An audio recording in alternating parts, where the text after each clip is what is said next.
Well. We have returned. In today's video, we'll be sparking a lot of controversy. It has been quite some time since I have last uploaded to YouTube. It's been about 2 months, but when I wanted to return, I wanted to introduce something. Introduce a whole new demon into the universe of NBA 2K. I will give you the backstory. You guys will see the build, the attributes, the badges, the gameplay, everything that conspired this idea. And we essentially made a guard that has big man qualities. Earlier in the year of 2K25, I did tweet out that I made a 6'7" big man because they patched the 6'8s. So I went smaller and I got a lot of slack. I got a lot of bad feedback, negative comments, but I wanted to return with something even more devious to stir up even more controversy. And today we have a 6'5" power forward. In this build I did preview on my Twitter as well, and I got even more slack, even more bad comments, because people do not like the idea of being small, but they haven't played this 2K.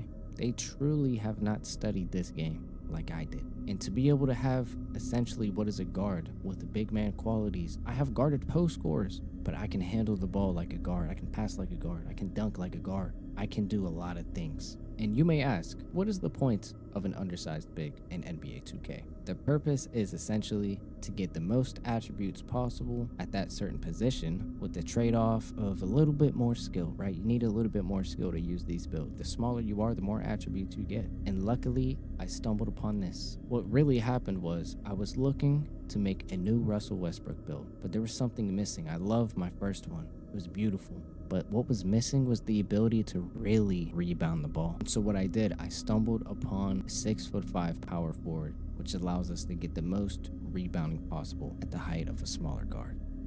I'm going to show you guys the build and how this player changes the entire pace of this game, the possibilities, the versatility. We are introducing the demon. So let's check it out, man. We have a 6'5", 250-pound power forward with a 7'1" wingspan. And we get a beautiful build name. We have the two-way inside out 0.4. I'm going to go over my basic attributes, some of the really important things in my badges. But we have a 96 driving dunk. You know what that allows us to do? It allows us to get elite contact dunks. You accompany that with our great vertical rating to get Hall of Fame posterizer. We can space the floor. We have an 89 pass accuracy, which does allow us to get the best passing style in the game. We are going to be able to blow by our man every single time. It's like we are a power forward, so we are going to be matched up with bigs. Most likely 3s, 4s, and sometimes 5. Especially if you are playing 5v5. This really is a 5v5 build, but you want to have good pass accuracy, so when you do blow by your man and they play the likely help defense, like always, so you're going to be able to make some plays. Now, we get gold lightning launch with an 86 speed with ball at the power forward position, so somebody has to guard me, right? A lot of people are going to be in my comments saying, oh, I would kill you, I would drop step you to death, and blah, blah, blah, and blah, blah, blah. Okay. However, you still have to guard me. You have to guard me. And I think I'm going to have a lot easier time guarding you than you are going to be guarding me. And if you call the switch, guess what? We have another mismatch. There's no way out of this one. You're done. The bread and butter here, right, is the 87 interior defense. And of course, we cannot go to 88, guys. I'm sorry. We can't get gold post lockdown. We are one off, but we still have an extremely high interior defense to put our hands up. I literally played against a post score in the 1v1 court because it puts you against the bigs. Even though we are 6'5", we are a power forward, so we play against big. And I have stopped post scores in the ones court. We do have a 74 perimeter defense. We have that switchability there, and we have a nice steal and block rating. Nothing too high, right in the 70s. We get our nice little silver and bronze badges there. And before I go over the rebounding, because it's really important for you guys to pay attention to that, we just have our physicals here. 84 strength does allow us to get strong handle Hall of Fame as well as gold box out beast. But our rebounding, we have an 83 offensive rebound with an 86 defensive rebounding. Now, you absolutely want your rebounding maxed out, and here's why. When you get an 85 rebound, you can get the board beast takeover, and takeovers are pretty much a whole entire new system in this game. They're extremely important, and that is actually going to allow us to get up to a 95 offensive rebound and a 98 defensive rebound on a 6'5" player. And this is a really easy takeover to get, you feel me? Like, you don't have to score. You literally just have to get rebounds and just play fundamental, like get a good teammate grade, and you will get this takeover probably before halftime. And that is going to change our rebounding and take us to a whole entire new level, because the most important thing in this game when it comes to getting rebound. It's just boxing out. And when you are this small and you have this kind of speed, you're going to be the first one there, right, to box out. So you just have to get there first. Hold that L2 button. You can do it. I'm telling you guys it's possible. You guys are going to see gameplay. Let's look at our badges and some of the badges we get. We have our max +1 on Rebound Chaser. We get that on gold. A movable enforcer. We do get that on gold as well. That is going to help us with any other bigger matchups in this game. Hall of Fame posterizer. We got our silver stat shot specialist badge, gold box out beast, gold dimer, gold off ball pass, even a Hall of Fame aerial wizard. I know you guys want to see how this build plays because really it's like a guard, but that's just going to be able to help out on the glass a lot, and it can get stops in the paint. You know, that's what this whole entire game is. It's offensive rebounds, guys. It's second chances, turnovers. That's pretty much how you win games this year. But you guys will see my animations and stuff, like if you stick around after the gameplay, in case there is something you see, you can go ahead and pause the video afterwards. Let's get some gameplay. And a lot of people are going to ask me, like, does this game ever put you at center? Not really, because we are small. We're kind of just trapped at the 4 position when it comes to 5s. 19 out of 20 times, you're going to be at power forward. You won't be put at the 3.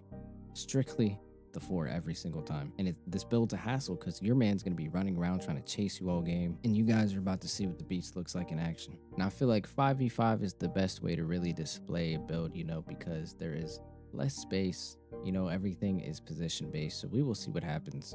Fingers crossed. Fingers crossed there's no AI because we hate AI. We have a 6'10" power forward. A lot taller than me, guys. A lot taller than me. But you guys see, there's no way he's going to stay in front of me.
The hustle is too much.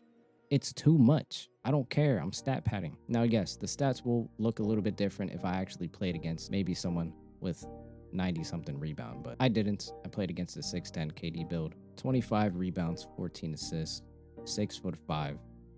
I don't care what anyone says. I don't care what anyone says. You guys can literally see what is possible on this build. You will never see a 6'5" player with this kind of stat line. And know what? This build is not going to bust your ass. It's not going to drop you off. What it's going to do, it's going to out hustle you. And that is going to win me 2K games, believe it or not. What I will do is show you guys some gameplay against the post score I played a little bit a while ago. It was in the ones court in the theater when they did have a ones court in it. I don't know, like I was playing pretty bad myself, you feel me? I couldn't really score. At the beginning of the game, I kept missing easy shots, and he had plenty, and I mean plenty of opportunities. You guys can see his stats, which aren't bad. Like these aren't bad post scoring stats. These are not horrible center stats. Like obviously he's a lower overall, but I am 6'5", guys. You guys want to keep making that argument, like right? He had so many opportunities to get the ball back and back me down and drop step or do whatever, close shot. Like it does not matter. He scored a few times, but like it really was just getting absolutely shut down. And that's because I'm not sitting here jumping. I ended up winning the game, even though he had numerous chances, like maybe 8 chances. You really are not going to be playing against that unless you are in the ones court or you decide to play the 3 in the park for some reason. I don't know what else I have to do to prove it to you guys. Honestly, I might make an update video. I might try to play some 3s with this build or something, or maybe actually play against a competitive team. I'm here to represent the undersized big men this year for all my people that keep saying. I do want to say thank you guys for tapping into my video. I know I said I'd show you guys my animations, so here you guys go. I'd say the really important things are to just make sure you have your elite contact dunks on if you do go with a 96 driving dunk. If you don't have cap breakers, I'm sorry. Honestly, if you don't have cap breakers, what I would do is just take your dunk down a little bit and maybe just add more shooting instead. Yeah, like we have the SGA dribble style, which is brand new, which is really nice for me. We get that and gold lightning launch, our jump shot, Pat Connaughton, Carmelo Anthony, and yes, default swing. Default swing upper release 2 is fire. It's amazing. And I have been using this exact jump shot all year. As far as rhythm shooting goes, this jump shot has been really good for me all year. Take a screenshot, pause the video if you want to look at those. But I want to say thank you guys for returning to my channel. Or if you are new, welcome. Like always, if you have questions, you feel me, comments, like DM me or whatever. My DMs are always open. Once again, thank you guys for all the support. The last year has been really a blessing to me. Hopefully we can inspire some more fun, creativity, and positivity in the community. I will see you guys soon. Desire.